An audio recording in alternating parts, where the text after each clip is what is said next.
Hey everyone, it's Christine. I'm so sorry for the inconsistent updates.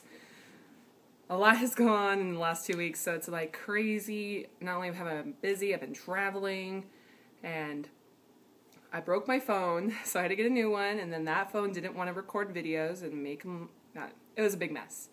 So this is an update for the last 2 weeks, and I, like always, forget what week it is because once you have been on Weight Watchers or any kind of weight loss system for a year, you start to lose count of the weeks unless you go and check. And me, I record these on my phone, so I don't have a computer just to check it right there. So I'm pretty sure this is like week 55 and 56. I would have to check, but I'll make sure to put it in the info so everyone knows. So, like I said, I had been traveling. I went to Florida for about 9 days. I went there because of, I was emceeing an event, and then I went to see Kelly Clarkson. Broke my phone the night of Kelly Clarkson, so that's why I haven't been able to post videos, because my phone didn't want to record them and keep them on the phone. So yeah, I spoke to my dietitian again, and I asked her, I got a question in the comments before about, can you replace your carb intake with fruit versus eating like whole wheat breads and stuff, or whole wheat to begin with, or in general? And she said that, carb's a carb, but they're broken down into different categories, and that, to have a complete, nutritious meal, you should be trying to work in both types of carbs, breads, rice, brown rice, stuff like that, those kind of carbs, also doing fruit, but, like anything, you have to keep it balanced. So I weighed in last week, and I weighed in at 200 pounds. Now, don't freak out. I did. I freaked out because that was a gain of 2 pounds, and I've been slowly, consistently gaining. And I do believe it's because of the way I've been eating differently. After seeing the dietitian, I did incorporate eating more calories, so my body is like wanting to hang on to these calories, because it's like, oh, she's feeding us now, let's keep on to them and hang on to them as long as we can. And I finally started working out. So this week I worked out 3 times. I think I pushed it a little too hard. I'm not supposed to be working out really hard because of surgery I've had. And the result of working out 3 times, I worked out 3 times for an hour. So that's what I used to that's like about what I used to work out prior to surgery. So my body was like, what are you doing, you crazy, crazy girl? So for some reason I was like, why do I look like I've gained weight? Like my stomach looked just like so full. It was like crazy. I'd never seen it like that in such a long time. And after seeing your body get smaller, you start to see those changes a lot easier. So when I saw my stomach get big, I was like, what's going on? Am I gaining weight? But on the scale, I hadn't gained weight. I was like 198. So I was like, what's going on? Why is my stomach getting so big and like swollen? I'm like, well, duh, it's swollen. The muscles in my stomach have gotten swollen because of all the working out. So I'm going to kind of, piece of dust. I'm going to start, I gave myself the weekend off just to let my stomach calm back down, because it was really extremely swollen. I looked like I'd gained like 10 pounds. Like 5. It looked like I'd gained 5 pounds. So next week I'm going to work out 3 times again, but instead of doing an hour, I'm just going to do a half an hour.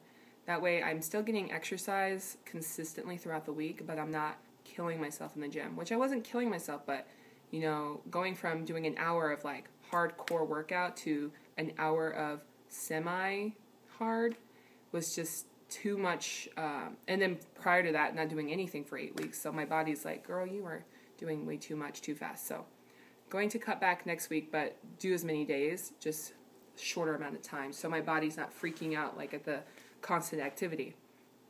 So that's that. My dietitian said that sounds like I'm doing great now. It's crazy how incorporating more calories into my daily routine, like I keep mentioning calories, and I'm slowly transitioning from Weight Watchers to calories. I do still count points, but at this time right now, I feel like calorie counting is the most consistent I can do because of the fluctuation in working out. Weight Watchers is great, but if you're not working out, it really is not going to work as well as it should. Working out in my experience, working out consistently as well as doing Weight Watchers work the best. But since I haven't been able to work out, calorie counting has helped me more. So that's why you probably are thinking, why does she keep talking about Weight Watchers, but she always talks about calorie counting? That's why. So she said that I've been doing a lot better. My dietitian said that it seems like I'm a lot more comfortable with food. I feel more comfortable with food. I'm not waiting on a time of the day to eat. I'm eating when I'm hungry, and I'm eating smaller snacks throughout the day versus, feeling like the urge to binge on them, and then feeling guilty from that, or feeling guilty because I'm hungry when I'm not supposed to be. I'm just letting my body eat, healthy things throughout the day when I'm hungry. So that was a big change in my routine of eating. Like, I was eating 1,500 calories a day, and my dietitian told me that that was not enough to be sufficient for my body. And I was saying that a lot of people in the weight loss community have this notion that 1,200 calories is like that mark that you should hit in a day. And she said a 1,200, this is what my dietitian has told me. So if you've heard differently, go with what you've heard from a professional. If you've been seeing this on the internet, I would go talk to someone that has been, educated in diet and nutrition. She told me a 1,200 calorie diet is what like a 10-year-old would be eating. A 10-year-old. Now you can just imagine, the majority of the people on Weight Watchers or in, the weight loss community on YouTube like to stick around that because that's what they've read or heard, that's what, if you want to consistently lose weight, that's what you should be hitting, and that's what, the lowest you should go. But my dietitian said that that's like what a 10-year-old would eat. And, I'm not 10, and I'm definitely not that the weight of a 10-year-old. So that's why I really, really suggest if you are doing calorie counting or anything of that sort, you need to talk to a dietitian, because it's like case-by-case basis. You need to know what your body frame, what your body will respond best to. And the 1,500 calorie diet was not responding well to me. It was making me plateau. And I was like, I'm never going to plateau. Like, I never thought I was going to have to worry about that. And then when I hit the 190s is when I started plateauing, as well as, I'm recovering from surgery.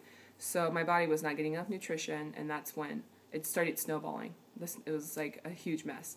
So I'm not worried about I weighed in today at 199. So I lost a pound from last week, which was great, because I set my Lose It app to 1 pound a week, lose 1 pound a week.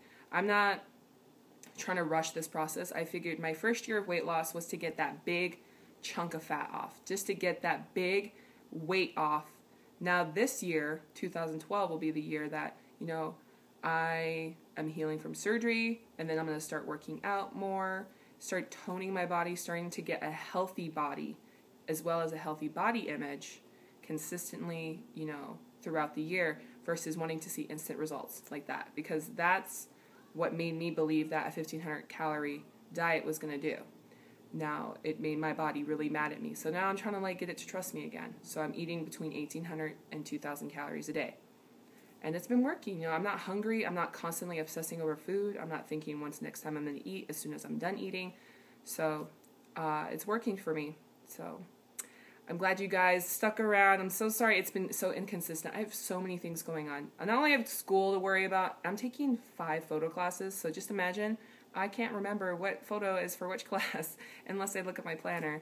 I'm moving back to Florida in a month because I miss family, I miss friends. I just miss Florida. I miss my Florida roots.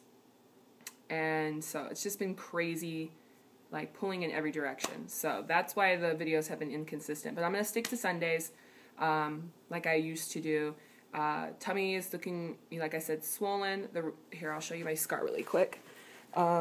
See, this shirt used to feel a little baggy on me, and now it's kind of fitting, and it's because I'm so swollen still. And I can tell I'm swollen because it feels like my stomach's being pulled on.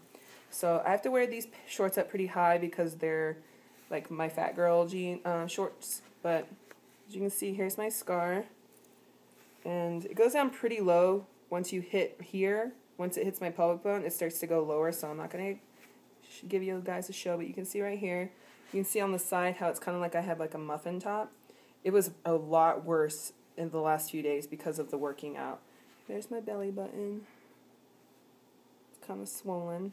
My whole belly is swollen. It's going to be for a while. And then here's the other side of my scar. So, yeah. I had to get an extended tummy tuck. If you guys look that up on the internet, I had to get an extended one just because I had so much skin hanging over. When I turn this way, you can see what I mean from right here. It looks like I have a muffin top, but then when you go lower, you can see my hip bone.